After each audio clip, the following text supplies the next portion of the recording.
Good evening from Plunkett Studios in Largo, Florida. I'm Scott. I'm Abram. And we are here with episode 467 of F5 Live, Refreshing Technology, a proud part of the Tech Podcast Network. Today is May 21st, 2017.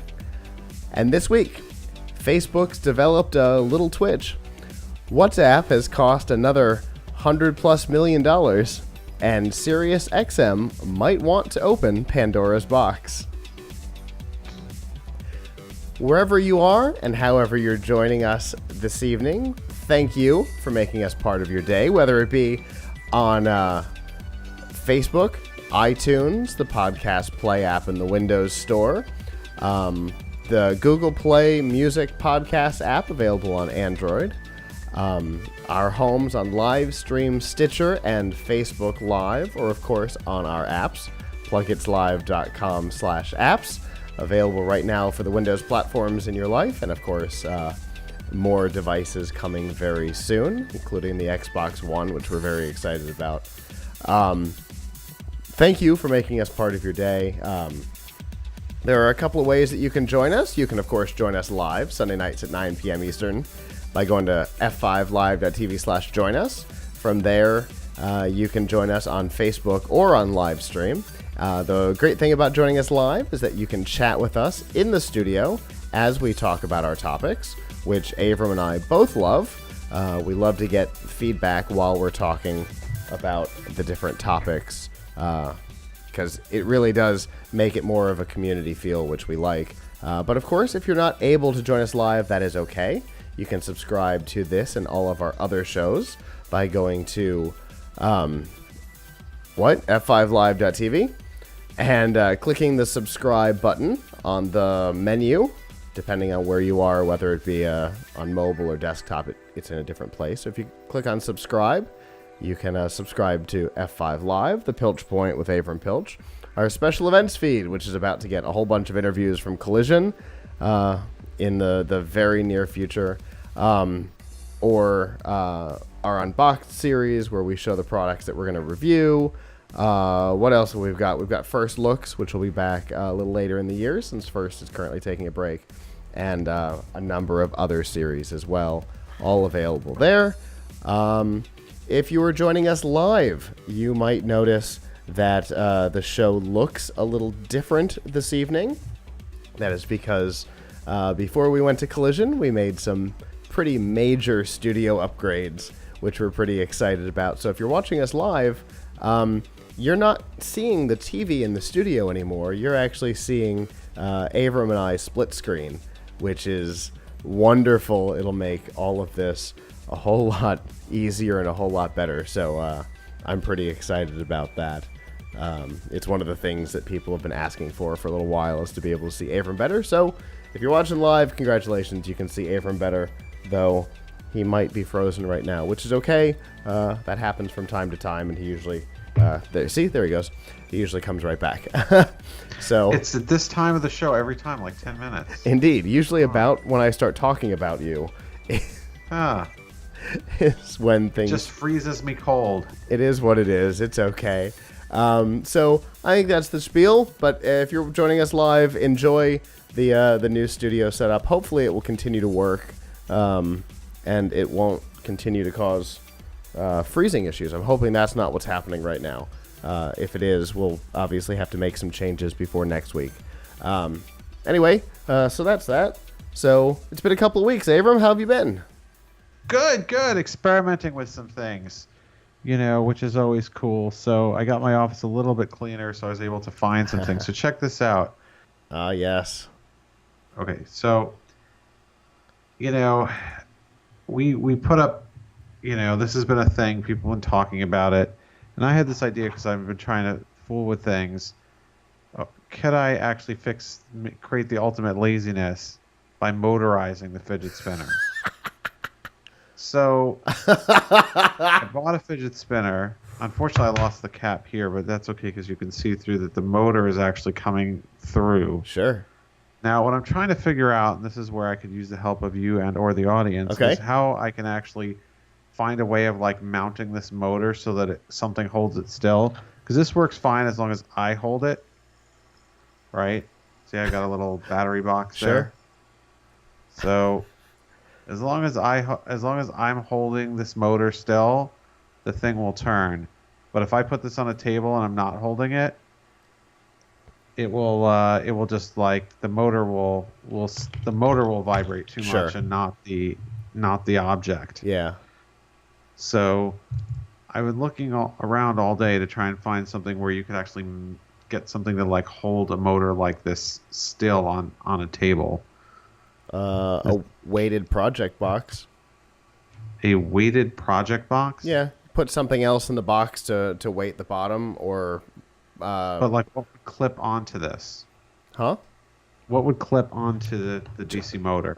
Just cut a hole in the plastic side of the project box and put the motor through it, and let the metal side of the project box be the downside, so it'll have downward counterweight. Huh. Could you send me a link to something you think would do it? Absolutely. But I had to get exactly precise hole, right? Yeah. Because otherwise it would fall through. Absolutely. And this doesn't. I mean, I could get a different motor or whatever, but this doesn't seem to have any screw holes. Yeah, you'd have to do it kind of squared off like the body of that motor is. But you could do it. Yeah. There'd be a way to do it. It would actually be kind of fun to set that hole right. Well, see, that's But what I kind of like. there's got to be other options too. Because we were having discussion at work the other day, like, wow, this is such the term fidget spinner. We keep an eye on search terms, what's Sure. trending. Yeah. We have a guy who's actually that's one of his main job functions, and so he noticed the other day that the term fidget spinner has actually become the #1 term on the internet. It's terrifying. So like, what could we do with fidget spinners to get some people to do something about it? And I had this idea. I was like, well, what if I did like a maker thing, and I actually took a fidget spinner and I motorized it. So I've gotten part of the way there and actually getting a motor to Sure. work with it. I mean, this actually wasn't very hard. All I had to do is drill a tiny hole in the cap, because there's a cap on the fidget spinner, Yeah. so it's easy enough to just Right. But to actually fix it, I'd kind of like to have. I mean, I could do it this way with this on top, although I'd rather. Either way. So I guess like the box would be below it, basically. Is that what you're saying? Yeah. Anyway, I'm sure we bored the audience out with this, but once I get it fixed, I will bring it on again. Excellent. You will be amazed. Amazed, I tell you. That's a fun little project. I enjoy that. I'll definitely send you a link to what's in my head. Yeah. I've been doing several projects like that. I built a Raspberry Pi web server the other day. How did that go? I saw that you were talking about that. Excellent. I Glad had to a hear little bit, a little bit of a learning curve and a little bit of an annoyance curve in terms of like just how long it takes to download an update or a piece of software on it was taking like I wanted to download an update. It took like 2 hours. Yeah. It made like Windows update look like speedy. But this is something of some relevance to those who read our reviews at Laptop Mag and Tom's Guide, where I'm the editorial director. We're revamping our battery test after like 9 years. Are you? And so the main thing that we're doing to it, our battery test has always been web surfing over Wi-Fi, and it's going to continue to be web surfing over Wi-Fi. But one of the things over the years that we've gotten some feedback on is, you're surfing real websites on the real internet with your test, which is what it does. It surfs like 60 websites on the internet. It keeps going till the battery dies, and we do that at 100 nits brightness.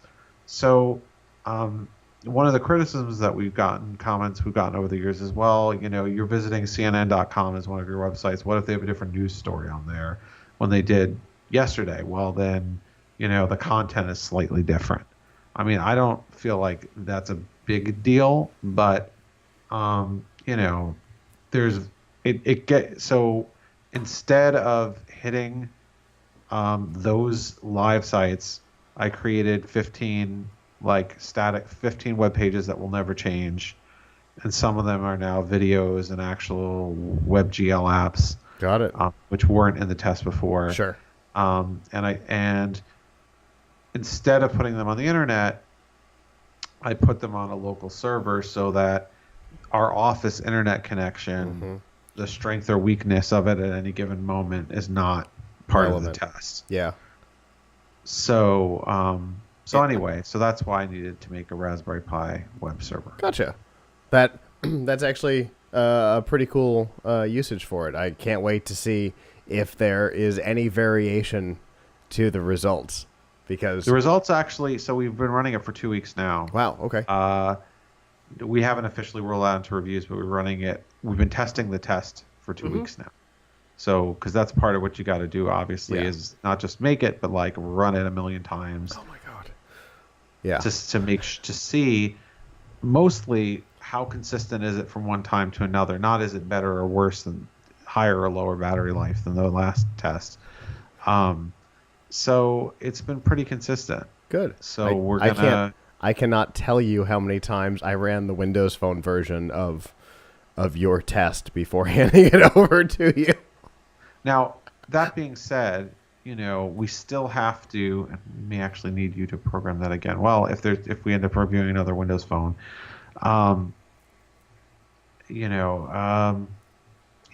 things that are like 4G, like phones, that we're still gonna have to test them on the internet. Sure. But we have a server, but we will be using the same web pages. We have a web server that also has the same static pages on them. So we can't avoid the internet for testing 4G. No, because that would be crazy. That would be inappropriate. So we're not going to like Wi-Fi test phones, but for laptops and tablets, this is what we're going to do now. That's cool. Anyway, that's a long story. That's a short story long, but for that reason, I needed to make a Raspberry Pi web. Well, cool. I look forward to hearing how the testing goes, and I can't wait to see it integrated into reviews. It'll be cool. And one thing that the audience will absolutely see as a result of this is that I'm going to be publishing the results probably on Monday. We did a browser face-off because the results are so consistent. We felt that really good about doing a browser, trying Chrome versus Edge versus Firefox. Sure. And they'll see the results of that, which one had the longest battery life. Nice. Well, that's cool. We'll have some topics to talk about then in future Pilch Points. Yep. Excellent. For now, let's get into some news, and we'll get to talk about some slightly older news because it's been a couple weeks since we've done a show. So yep, it's gonna be kind of fun. We're gonna do a little bit of time traveling during the show tonight.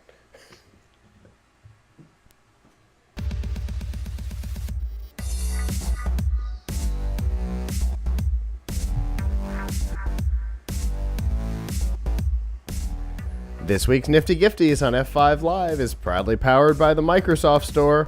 We'll talk about it in a little bit, but you can pre-order right now the new Surface laptop. If you want one, you will want to pre-order it quickly. The configurations seem to be going very fast, but if the Surface laptop is not for you, you're looking for the 2-in-1. The Surface Book is not going anywhere. The Surface Pro 4 is still available, with some deals right now because we might see a 5 here in the near future. And of course, there's more than just computers. There's the Continuum devices like the HP Elite X3 that's sitting in front of me right now, which is also my phone back here, which is wonderful. You can get the Xbox One S right now, with deals always running on the Xbox One S. You can get non-Microsoft things. The HTC Vive headset, you can get all kinds of partner deals and software and everything by going to f5live.tv/Microsoft. I want to say before we move on that I have been really mean to this new HP, and I am surprised at how well it works. I was a little afraid that it was going to cause some problems, but it has not, which has been nice. Anyway, so let's talk not about Microsoft, because this week was Google I/O, and one of the things that they made a big deal about on the Android front, they talked, the normal kind of semi-mundane Android-y things, the Android O, and what. But one of the things that I found both fascinating and a little bit annoying, not so much in Google's handling of it, but in the press's handling of it, and you guys know I can't leave stories alone when the press doesn't understand what's happening. So, Google announced what they are calling Google Play Protect, which is an AI-powered protection system. It runs on both the server and on your device. On the server side, it's supposed to scan apps as they're submitted by developers to make sure that they do not have any inappropriate behavior, which I thought was a strange quote. Inappropriate behavior doesn't have a definition behind it. So, and then on the device, it will scan on a regular basis your apps, both from Google Play and side-loaded apps, to make sure that there's no inappropriate behavior, and depending on where the app came from, it'll either disable or alert you, because if you side-loaded it, maybe what they consider to be inappropriate is exactly what you were looking for. But they'll at least let you know, hey, this is doing something that may not be advertised. So that sounds great.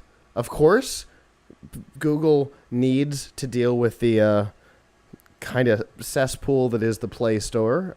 We've talked a number of times that, bad stuff ends up in the Google Play Store on a fairly regular basis, because Google, unlike Apple and Microsoft, doesn't do any real app testing when it's submitted. So this sounds like a solution to a problem, until you know that this has been running for years, and they're just giving it a name and telling the public about it now. So hopefully, since it is AI powered now, it did not used to be AI powered, it is now, so maybe it'll learn, right, some things that are inappropriate, new things to look for. But the problem, and tell me, Avram, if you feel the same way, that the term inappropriate behavior is so generic. What do they consider inappropriate behavior? Because I think a flashlight app that requires internet access in my contacts is inappropriate behavior, but does this? Well, I guess we'll have to find out, right? Right. And the question is, are they going back to older apps that they've already approved before they had this program in place? Well, kicking them out. At the very least, it'll run on the device, so maybe as you download them, it'll still kick it off your device. Oh. But and maybe it'll report back that it kicked the app off the device, and a couple of those, and maybe it gets pulled from the store. But we do know that there was a major app purge recently. Perhaps this is how they determined which apps were part of that purge. So, but here's a question. Sure. At one point, Android had the ability, which I think they turned off for reasons I kind of understand but don't necessarily agree with. Sure.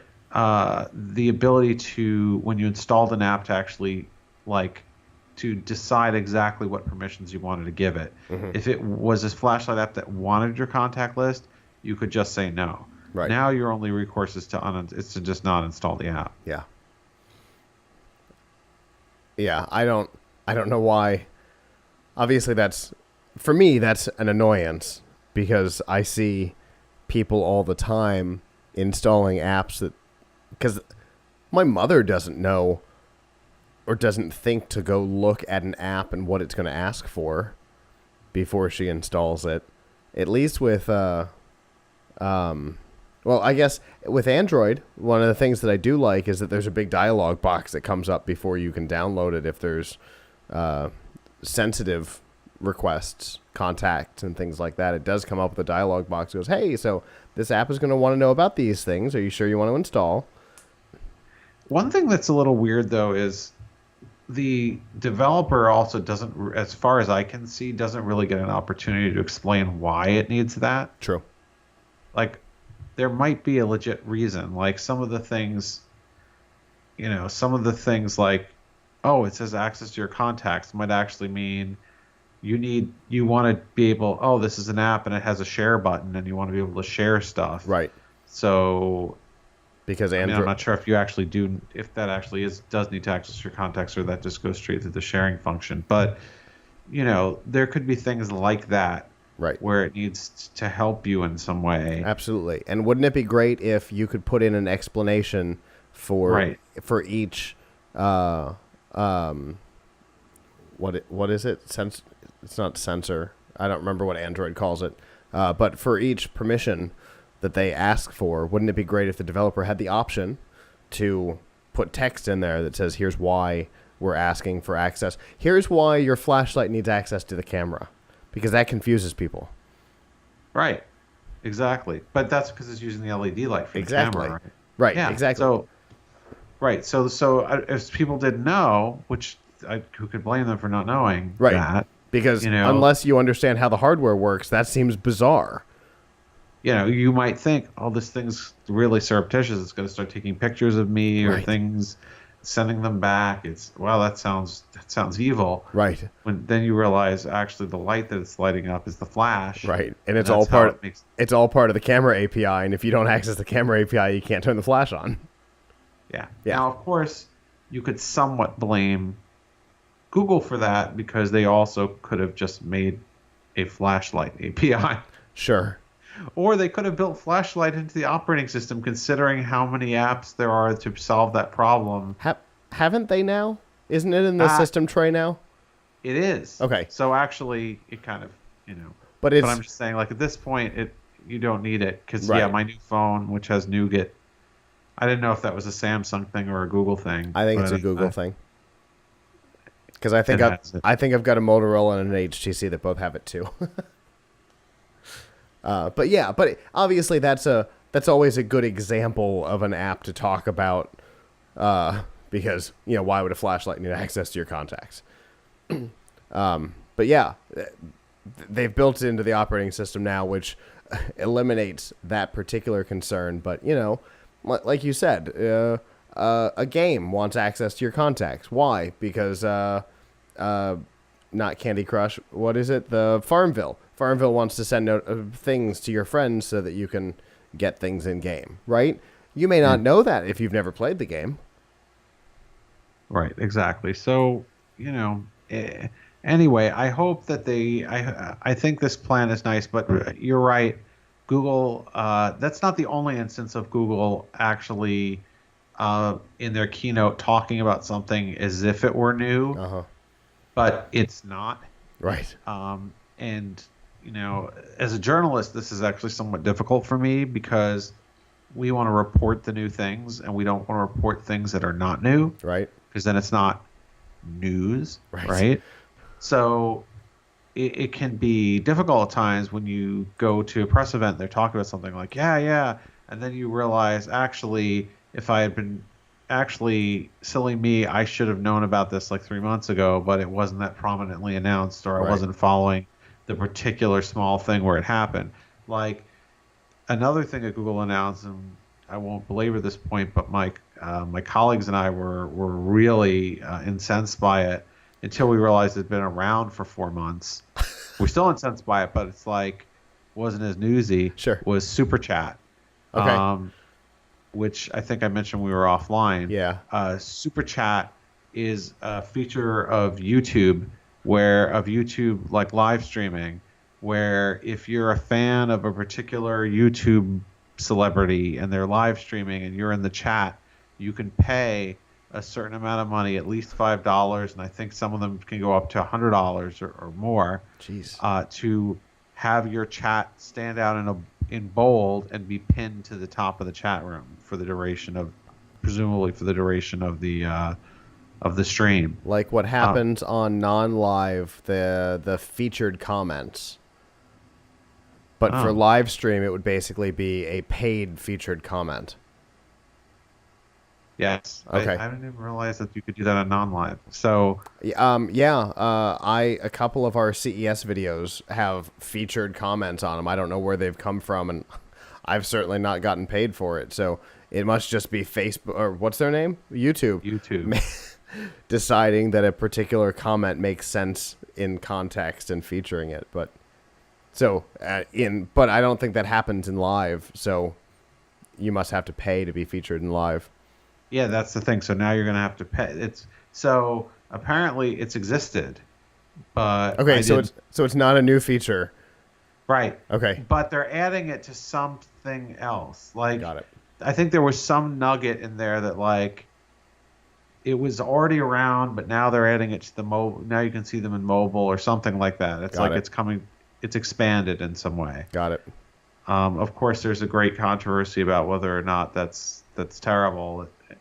That someone can pay to have their thing stuck to the top. Like Facebook testing, paying $100 to ensure that Zuckerberg received a message. The thing that concerns me about that, and I'll leave it at that because I really don't know 100% how it works, is sure. What stops somebody from using that for advertising? Exactly. Because if it's $5 and it's a popular stream, that seems like a great. That's a bargain. Yeah, sounds like a great ROI. Yeah, that's a bargain. Even if you can't put a clickable link in it. Yeah. That's a great ROI, and who's screening it, and like how are you not going to end up with Viagra spam or something like that? Absolutely. Pinned to the top of your stream. Or competing streamer spam.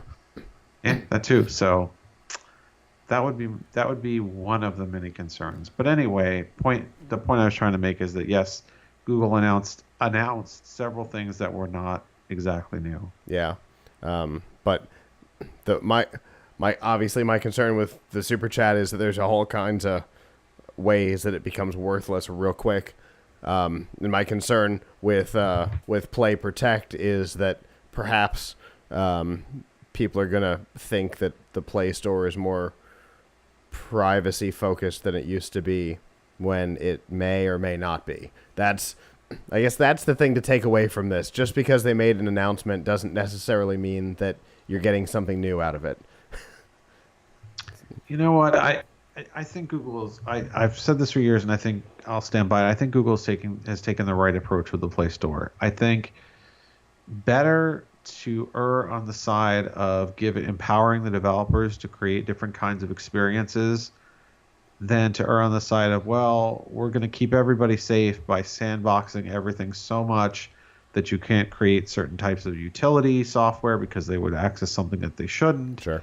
Or whatever. So I think their approach, I'd rather have the freedom and the responsibility that comes with it of making sure that I've downloaded a safe app than live in a walled garden. I definitely like the idea that the APIs are far more open than the other two platforms, but I think with that comes more responsibility on Google's part to test the apps to look for malicious code before they release them, and they're the only ones that don't look for it at all. So yes, I totally agree that I like that the Android APIs are so wildly open, but I think by making that decision, they should have made the decision to be more proactive on the store side. Obviously, you're never going to protect everything. iOS had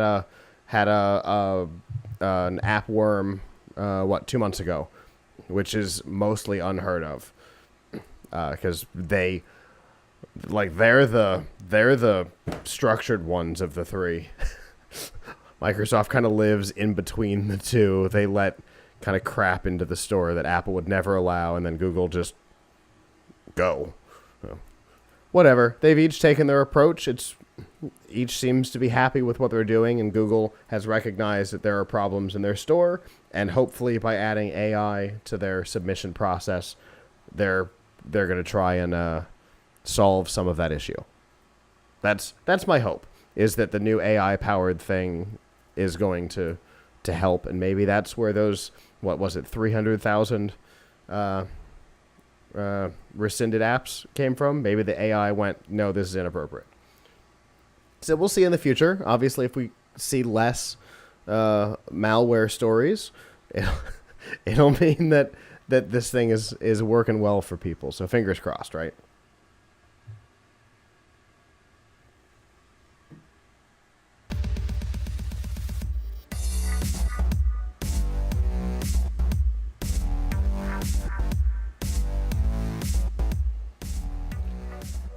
This week's Pilch Point with Avram Pilch is proudly powered by Monster Products. The headphones that are on my head right now, the Monster Elements, available right now in a variety of colors in both on-ear and over-ear styles.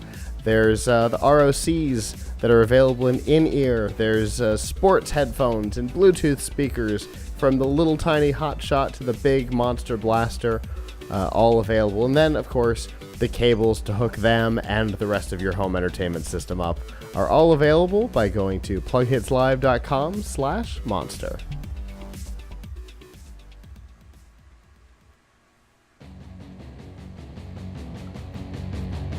And that music means that it is time for the Pilch Point with online editorial director of Laptop Magazine and Tom's Guide, Avram Pilch. Avram, we have got some stuff to talk about. Yes.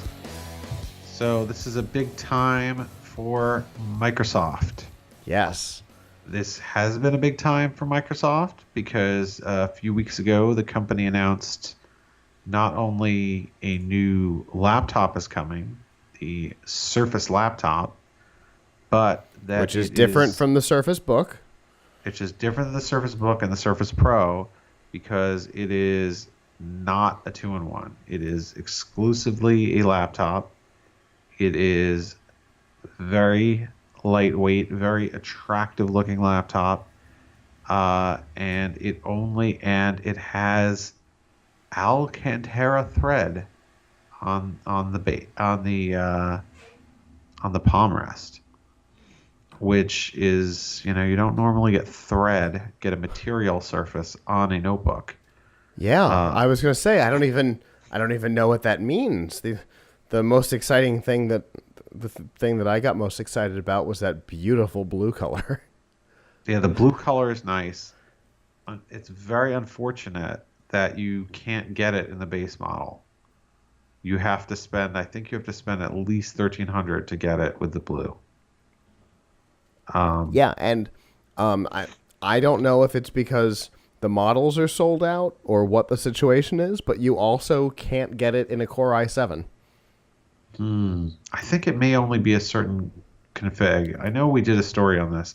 I think it may only be, it's certainly not the base, and it may only be a certain config. Which is very... Last night, when I was finally looking, because they announced this while I was on air at Collision, I just haven't had a chance to go wandering around yet. There was only one. It was an i5 with 8 gig and 256. So the other thing about the Surface laptop, and a lot of people are very excited about the Surface laptop because it's lighter, it's cheaper, it's got this attractive look and these attractive colors, and plus it still has the awesome Surface screen. It seems almost a little bit like, if you think about it, like a Surface Pro where the keyboard and the screen are glued together and there's like a weight below the keyboard with some ports in it. Okay. I mean, conceptually speaking, sure. It doesn't look exactly like that, but yeah. Because it seems to have the same screen, and the screen on the Surface Pros and Surface Books is awesome. Like, no one can deny the color and the brightness. Really good. Yeah. High res, though not 4K. Was it like 3200 by 18 something? Yeah, something like that. But so it hasn't. We haven't got to review it yet, but we did get to. Not me. Did get to look at it. My boss and a couple of people did get to actually touch it, and they liked it from that. I think the interesting question though is about Windows 10 S. Yes. So part of what's happening now is with the Surface laptop, and a lot of people, including many of my colleagues, are thinking of the Surface laptop as, oh, is it for, do I want this? But really Microsoft's marketing it to students. That's who they're marketing it to. Yes. And this was announced as part of their education initiative. And so is Windows 10 S. I think the S is for school, but I think you're right. is that right? Or student. Student or something like that, yeah. So Windows 10 S is Windows 10, but you can only install Windows Store apps. And so that's kind of a controversial thing because there's a lot of apps that you can't get as a Windows Store app. Windows Store apps have certain limitations, we were talking on the previous segment about Google and how their APIs are more open. Well, the Win32 APIs are much more open than what you do for Google Store, for Windows Store. So, though it's important to note that Win32 apps can be published through the Windows Store, and if they're published through the Windows Store, Windows 10 S can install them. So there was an interesting story that I read. You're talking about the Centennial app program? So my understanding is to become like a Win32 app in the store, you have to go through a conversion process or something called Windows Centennial. And there was a story which I got to send you because somebody I know was asking this, where they'd actually interviewed a whole bunch of smaller developers about why they hadn't used Centennial to get into the store. And they had a variety of reasons that sounded somewhat compelling, like their app wouldn't convert exactly, or they would actually, those who sold it would lose money, or, they'd have to support 2 versions, or it was somewhat at odds with the open source nature of the app. I don't know anything about Centennial, but I have talked to people who have just now it may have to be a Windows Forms or a WPF app.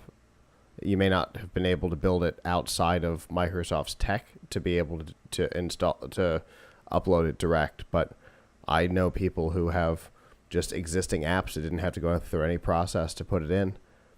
Yeah, I myself would like some more detail on this. I'll send you the story that I read. Okay, and I'll do some research to get the full details on it. We've actually talked about should we do a story on it at Laptop and Tom's Guide, why because Windows Store's been around a long time. Mm-hmm. Now with Windows 10s there might be somewhat of additional incentive for, depending on the adoption of Windows 10s, somewhat of an incentive for the company, for companies to, software publishers to get into the Windows Store. But when you're talking about the Windows Store, you're going back more than 2 years, right? Because you're going back even to Windows 8 days when there was the store, right? So and Windows Phone 8 before that. So Windows has had a store for a long time, and there's been an option to be in it for a long time, and yet even now, a lot of the really key apps you cannot get that way. And there's a number of reasons why I find that bizarre, considering there's Project Sierra, maybe? That might have been the image recognition project. I don't remember. But I think it's Sierra, where you can take an Android APK and basically upload it direct to the Windows Store for zero cost. So there's a number of reasons why I feel that's kind of bizarre. I think the Windows Facebook Messenger that's in the Windows Store for Win 10, I think is a port of their iOS app. Yeah, it's amazing that, for example, some of the major applications that, by the way, students would use at this moment are not in the Windows 10 Windows Store. Snapchat. So if you're now, I don't know, they didn't say that they were necessarily targeting older students, but I think they did sort of imply that college students might use this.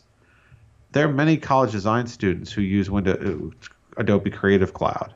Mm-hmm. There's no Adobe Creative Cloud. There's Photoshop elements in the Windows Store. Just a ton of applications that people rely on, including especially development applications. I mean, even at this moment, all the Visual Studios, all of Microsoft's own programming software is not in the Windows Store. So, although they're supposed to bring it, but it's definitely a huge limitation. Yeah. Fortunately, for those who buy a notebook that has Windows 10s on it, they will be able to, at least I think for the first year, get a free. This is what Microsoft was saying, they'd be able to get a free upgrade to Windows 10 Pro. Yeah, I heard that. And I think that's a reaction to this issue. But obviously Microsoft is hoping, they want Windows 10s to catch on. And all I can say is the only real reason, there's no real reason I think that a school, well, a school, I could see the point of a school saying, you know what, we don't want these kids to infect their computers that we're giving them if the school was distributing it. Yeah. So the Windows Store is safe. But they don't need a special version of Windows to do that, because there's administrative controls and permissions to prevent that. Right. So, but on regular Windows. So what Microsoft is responding to with this, though, is the perceived lack of this problem on Chrome OS. Yeah, but yeah. So the thing is, but this is exactly why why a lot of people don't like Chrome OS is because you can't install anything. It's not Windows. Mm-hmm. But and FYI, the other thing that people should know about Windows 10s is you'll never be able to really use another browser other than Edge. Saying really, I'll put this in quotes. Edge has to be the default browser, and you can only install another browser from the Windows Store. Right now, you cannot get Firefox and you cannot get Chrome from the Windows Store. But even if Google decided to try and make Chrome available through the Windows Store, apparently it would not be the same Chrome. It would have to use the rendering engine from Edge. It would basically be a wrapper around Edge. Bizarre. Just like on iOS, Chrome is basically a wrapper around Safari. Like Apple does it. You could make a browser for iPhone to compete with Safari, but it's still actually really using the rendering engine of Safari. So it's I can see a lot of people not being happy with that. It's Windows 10s. To me, it sounds like it's something that Microsoft is doing to try and kind of boost their ecosystem, and the benefit for the school might be, I can't see a benefit for an individual. The benefit for the school, since schools may not really care about students being able to install a lot of software if the software they want is in the store, right? Is that hopefully it's having some impact on the pricing, although the cost that we saw for some of these education notebooks was not cheap at all. So I'm not really sure. Like the Surface laptop, which is coming with this, is $999 to start. So it's not like you're getting a break on the cost of the Windows license. But to be fair, a piece of hardware from the operating system vendor, you're not really going to get it's not like Microsoft's getting a deal on the licensing fee for Windows from themselves. So I know, but I was looking at I think HP announced a laptop that has Windows 10s, and it was like no cheaper than one without. Interesting. Than a similar one without. So it's not like, but I think the other thing is that if it's a school, they're getting aren't they getting Office 365 and Teams? Yeah, I think so. So that's a huge benefit if they're getting that. Exactly.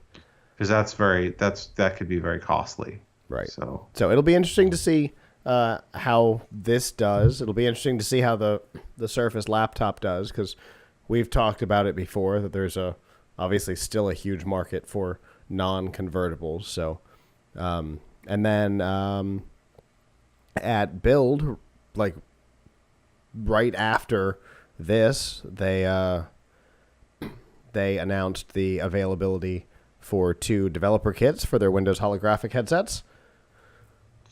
So they're available for pre-order right now on the Microsoft Store, which is pretty cool. One from the original blue one, the Acer one, right?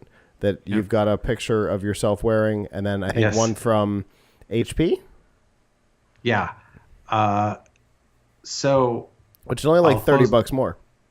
I'll close with this. I haven't tried the HP one. Supposedly, there's what I've heard from some of the vendors is that there's not a lot of difference between the different headsets, that they, are pretty similar on the inside. But I will say this. I tried the Acer one, and I loved the software that Microsoft had, but things were really quite blurry. Yeah. The image was not sharp. It's a device designed for developers. It's but they make it sound like they're going to come out with it in December and just like sell it to consumers with pretty much the same thing, but with the controller. Boy, I hope not. And it's definitely, there's a lot of, I don't know if the blurriness is the device or the software, or it's just trying to save on processing, because things that you would stare directly at an object and it would get sharp, but everything in your peripheral vision and when you first stare at something, it would be blurry and then sharpen. Got it.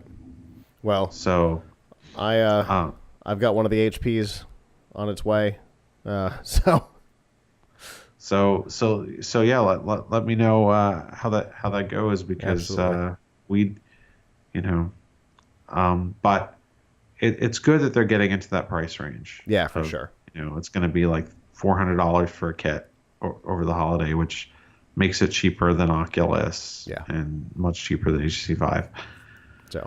So anyhow, lots to see. I would say, where can people find all your content about all this stuff? So people can read my opinion of Windows 10s and more at laptopmag.com and tomsguide.com for the things that aren't laptop and Windows related.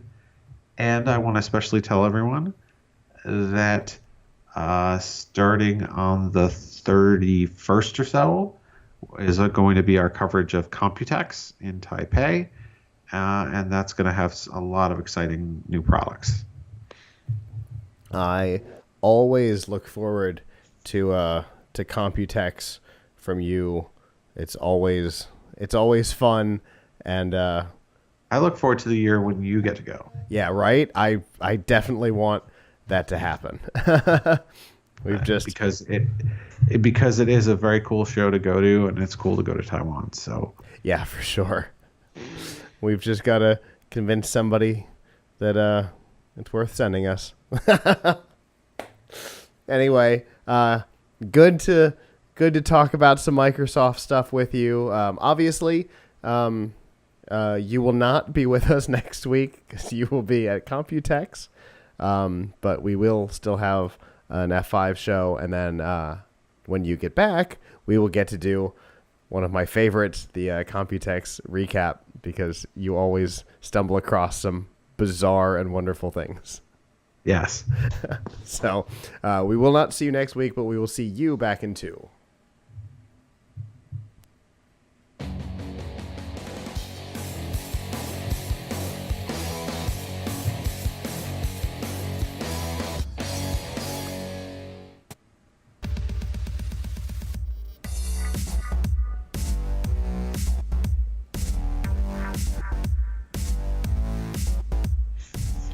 This week's Extra Life on F5 Live is proudly powered by Razer. Some of the best gaming accessories you can find, whether it be full laptops and systems or keyboard and mouse, They've got some really great bundles going on right now, designed specifically, obviously, for gamers with their multicolored keyboard and the Mamba tournament mouse and all kinds of tournament bundles available right now. And you can find those bundles and all of their other products by going to f5live.tv/Razer.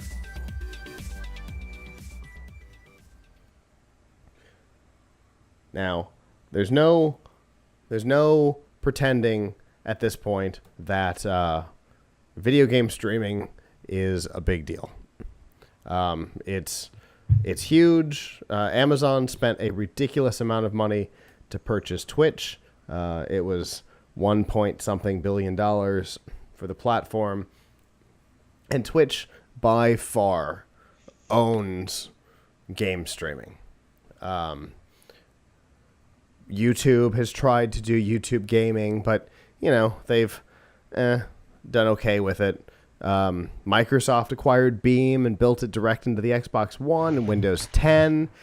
And it's certainly having success because it's so easy. Microsoft is using it themselves for their stuff. Their ambassador performance is supposed to be better on Beam as well, less latency. Right. Microsoft is using it for their Xbox ambassador shows and stuff. They've moved off of Twitch onto Beam. And, the convenience of being able to just hit the Windows key and then the G and it comes up on the screen to go.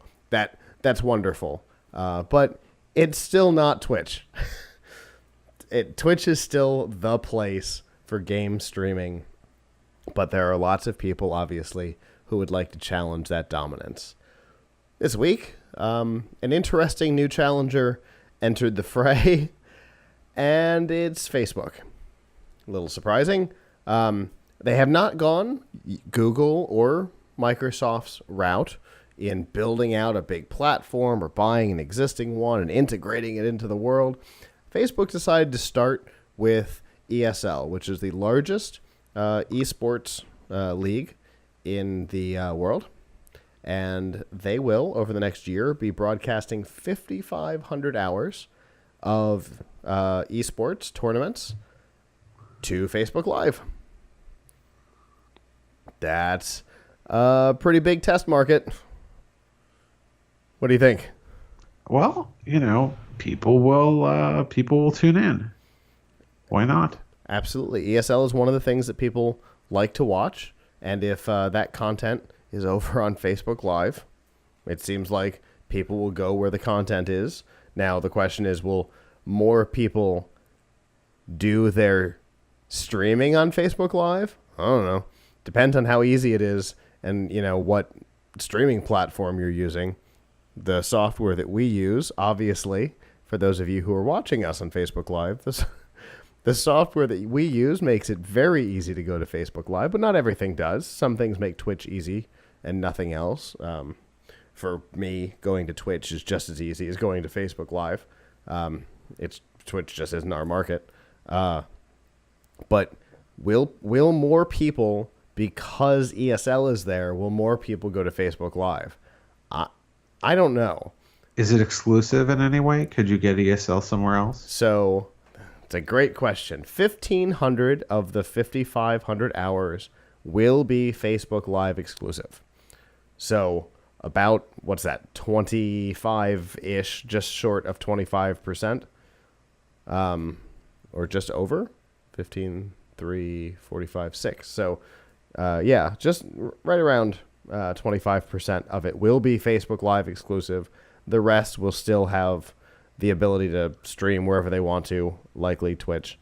But if you're going to watch 1,500 of the 55 hours on Facebook Live, it seems like you're already there.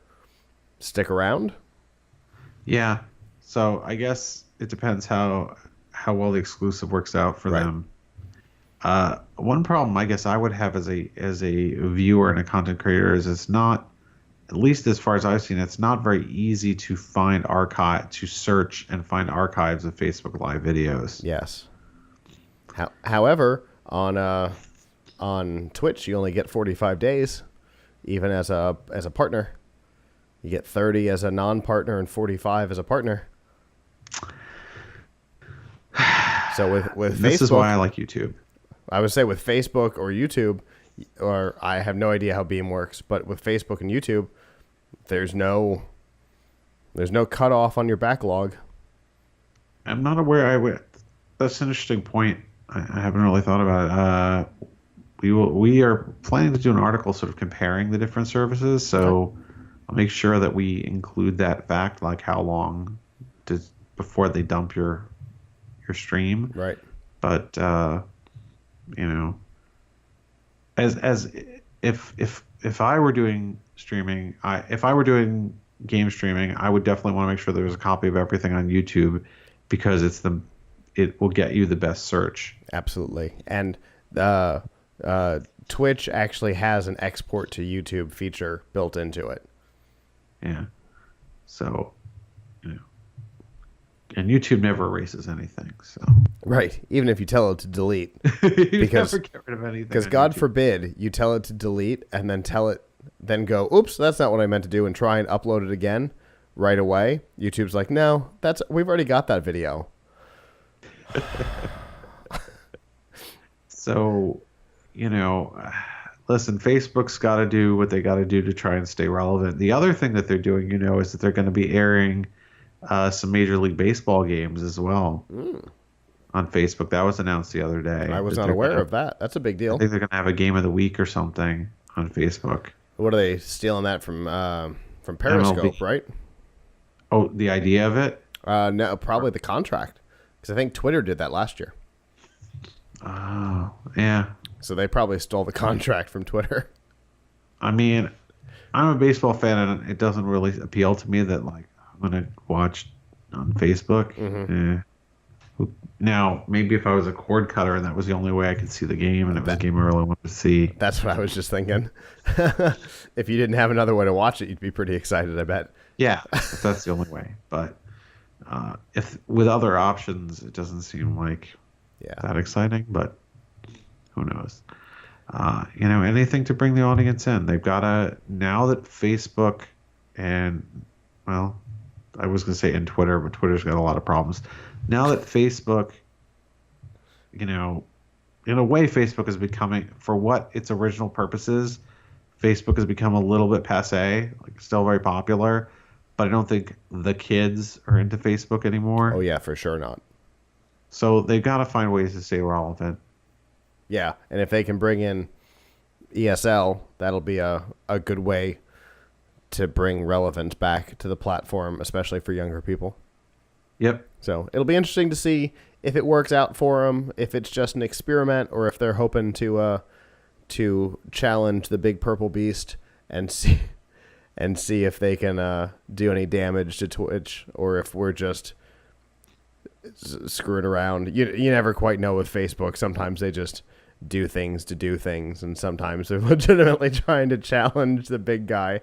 So it'll be interesting to see what happens.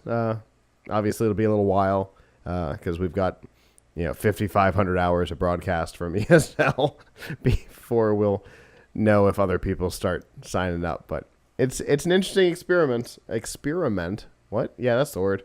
I tried to put experiment and experience together into a single word, and it didn't quite work. It's an interesting experiment, and maybe it'll work, maybe it won't. We sure thought that YouTube was going to be able to challenge Twitch, and it didn't. So.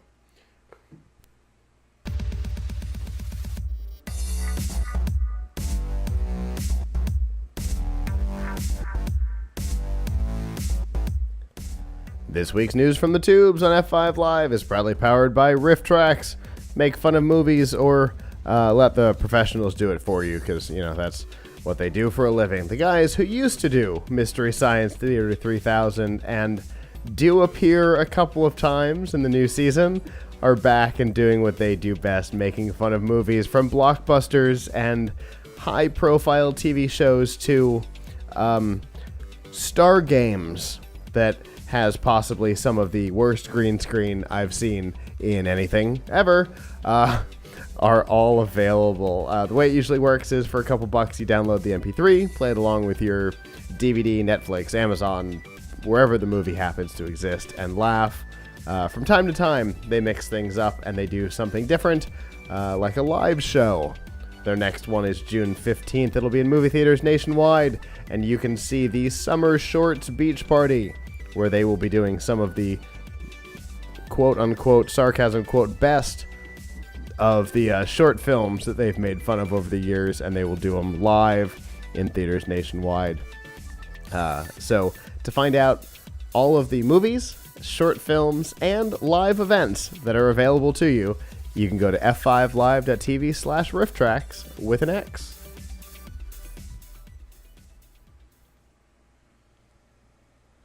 I wonder how long it's been that I've been saying I am going to send you the Springs one. And it still has not happened.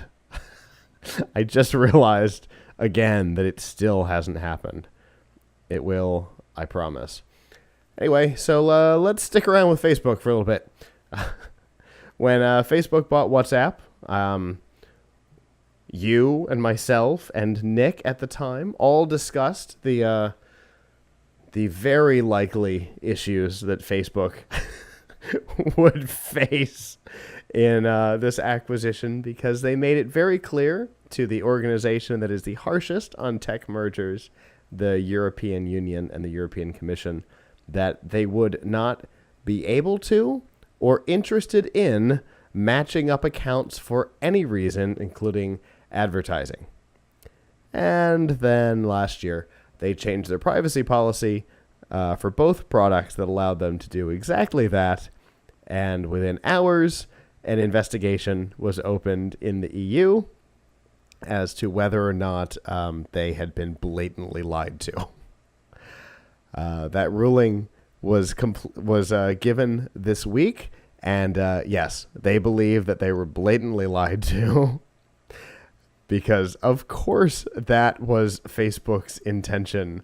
No, we'd never be able to match up a phone number with a Facebook account, even though people give us their phone numbers on their Facebook accounts. It's not possible. So obviously we all knew that that was nonsense when they said it.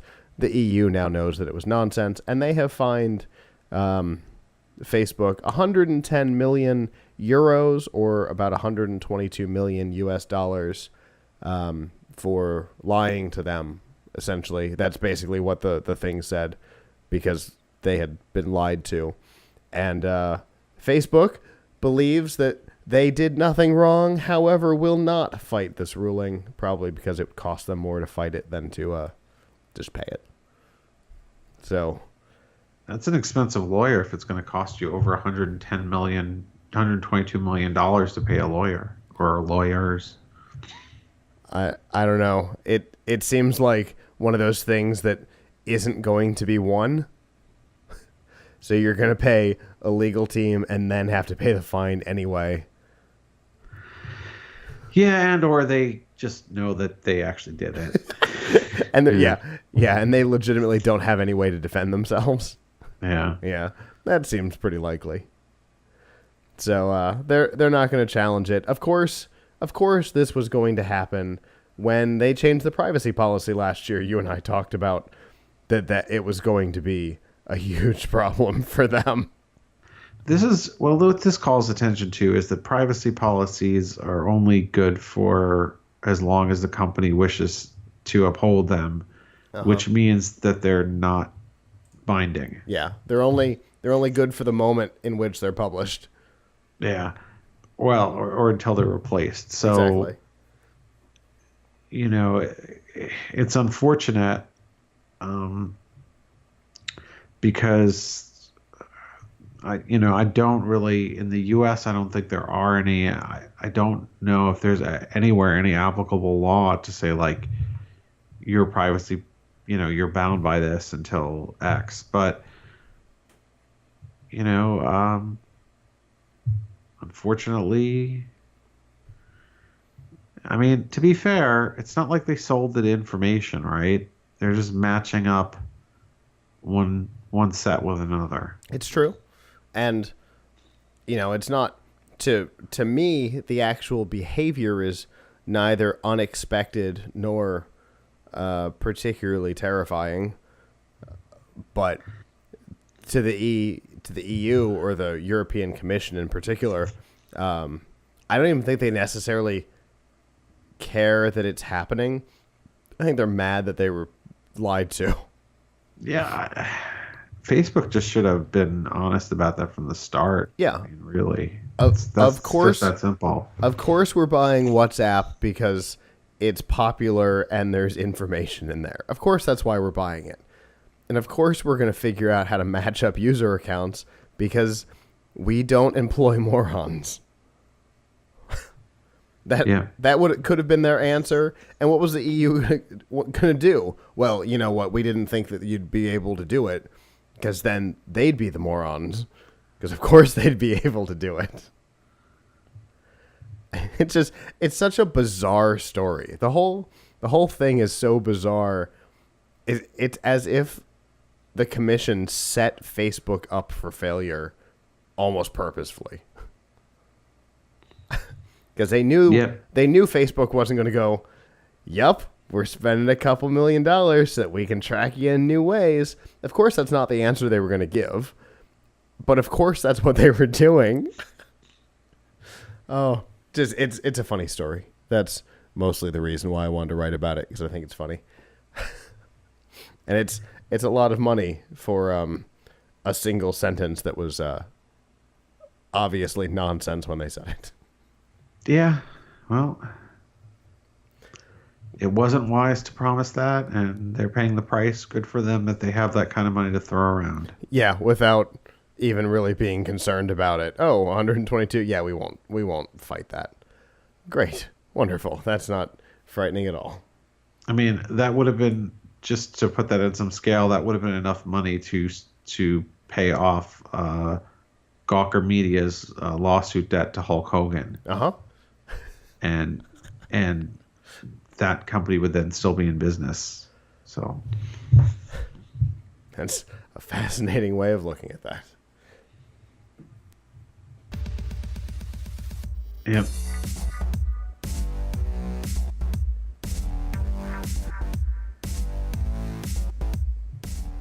This week's DRM not included on F5 Live is proudly powered by Groove Music. All the music you love, play ad-free from one of the largest catalogs on the planet. You can listen anywhere you want, whether it be your Windows 10 PC, your iOS device, Android, your Windows phone, your Xbox, or just in a web browser. Basically anywhere you are, you can stream your music. Plus, of course, you have the ability to download tracks on up to 3 devices so that you don't have to use your data plan if you're still on one of those limited data plans out there. You don't have to use it to stream, which would be obviously fantastic. And, of course, on the airplane and, for me, the gym, all the places where the internet sucks, you can still listen to your music. You can create playlists and radio stations and all the things that streaming makes possible. Plus, you can get a 30-day free trial right now by going to f5live.tv/groove. So speaking of music streaming, let's talk about Pandora. And the bizarre ups and downs that Pandora has experienced. Chances are when you first got your first smartphone, Pandora was the music streaming service you knew about. There were others at the time, but Pandora certainly seemed to captivate people, particularly because it was like a regular radio, right? You'd listened for free, there were ads, you couldn't quite choose what you were going to listen to, but you could certainly do better than a regular terrestrial radio station in being able to focus down what it was you listened to. If there was a song you hated, you didn't have to listen to it every 65 minutes like you do on terrestrial radio. There were a lot of nice features that you just couldn't get on radio. Similarly, Sirius and XM radio had a unique business model, right? For a small fee, you could listen ad-free to more traditional radio stations, but it didn't matter where you were. You could be in Tampa, you could be in Las Vegas, it didn't matter. It was the same stations everywhere. Plus, you could listen to Howard Stern since he wasn't allowed on terrestrial radio, and Oprah and Martha Stewart, and all of those people had unique content on Sirius and or XM. Their business models were not the strongest, and they ended up having to merge to keep going. But they've kept going and recovered nicely. Pandora, on the other hand, Spotify and Microsoft and Apple have done some damage to their to their bottom line, and they've been looking for a buyer, and that buyer might just be SiriusXM. Kind of an interesting merger, don't you think? Well, it's good for Sirius, and if Pandora needs the money, it's good for them. I mean, it's probably good for both parties, really. I mean, they should do it because Sirius has something that nobody else has. They have satellite radio, but the need for satellite radio is getting smaller and smaller and smaller, especially now that people have ways of getting the internet, have smartphones. I think the thing that could actually be the worst for the real possible death knell for satellite radio is unlimited data plans.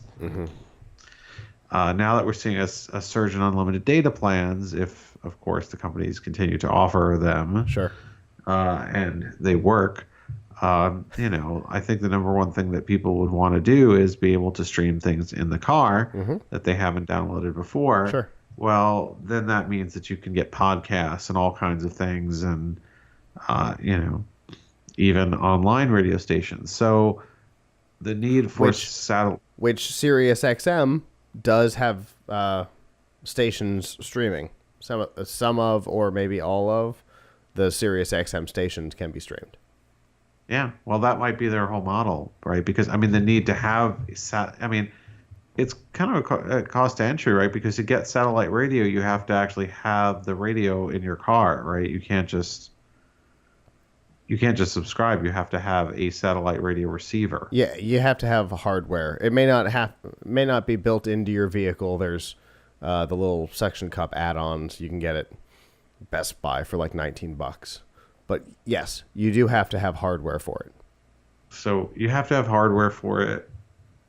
It's obviously probably expensive for them to maintain compared to the cost of having streaming. So absolutely, it does seem sort of like a vestigial organ of technology. Like at least terrestrial radio is totally free. Right. They have that going for them. And we talked a couple weeks ago about how iHeartRadio is in big trouble. Yep. And think about it, iHeartRadio, I mean, Sirius has subscription, but the incentive for people to subscribe is pretty small. Right. Unless they're just huge Howard Stern fans or something. So that's probably a lot of how they've survived as long as they have, is with some of the exclusive content they have, like Howard Stern. Yeah. So it makes sense for them to try and get a stronger foothold on internet streaming, on music streaming. On the other hand, Pandora, they would, has kind of fallen behind. Sure.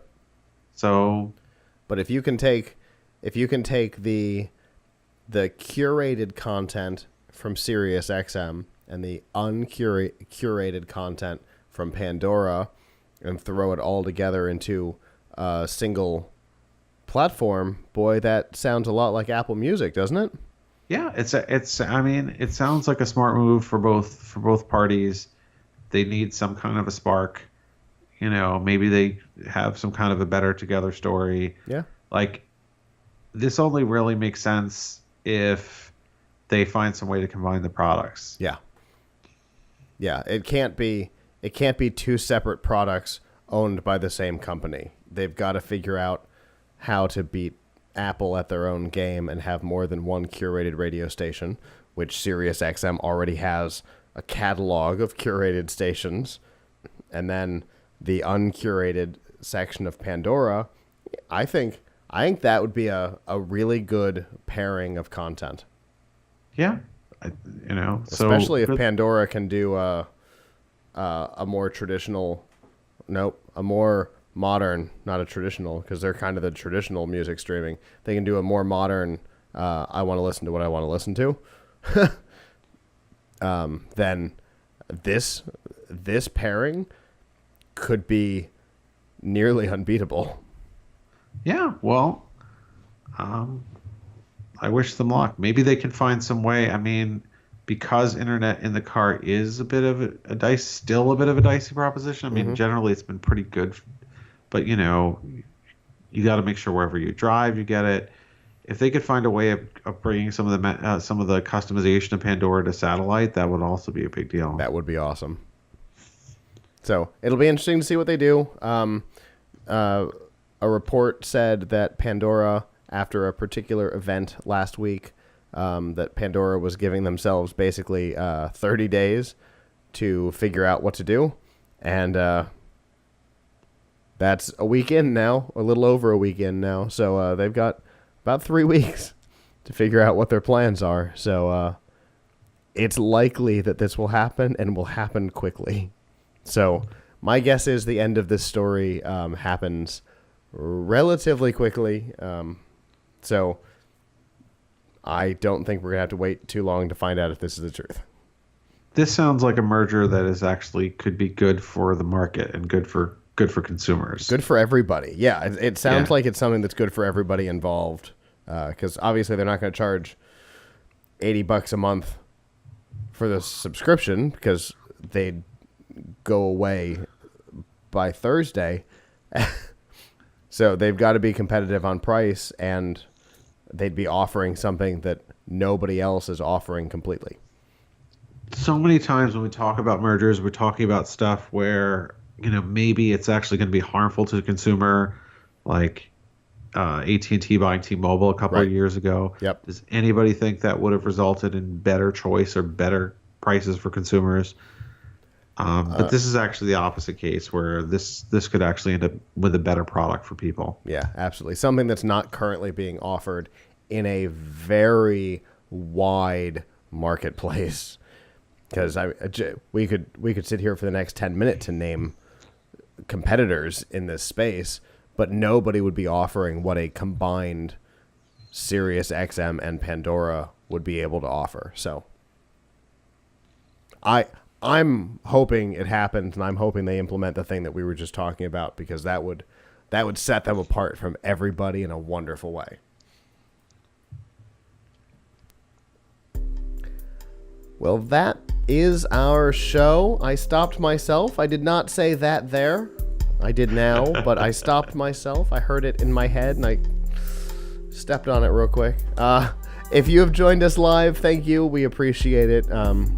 I've watched a number of viewers in the chat room this evening. Thank you for joining us this evening. If you're joining us on subscription, that is just fine. If you're live, you can subscribe as well to this and our other shows by going to plughitslive.com and clicking the subscribe link in the menu. From there, you can see all of the shows that we offer. So please subscribe there. Our special events feed is about to light up pretty hard over the coming weeks. I've got a whole slew of interviews that are rendering as we speak, and we'll start publishing in the next day or so. So watch for those. We had some really, really great interviews at Collision this year, and we made some really interesting contacts that is likely to bring some new shows to our little family of content over here, which we're pretty excited about. One in particular, I can't wait to tell Abram about. It's going to be fascinating. So all kinds of interesting stuff happening around because of Collision. So definitely keep up with us on social media, so we'll be posting all this stuff, and subscribe to the special events. Avram will not be with us next week. I'm going to talk somebody into joining me for the show next week. And he will be back in 2, where we will get to talk about Computex, which I'm always excited to hear about the wrap up from that. But until next week, on behalf of the staff that's not here, I'm Scott. I'm Avram. And I will see you next week, and Avram will see you in 2. Ciao.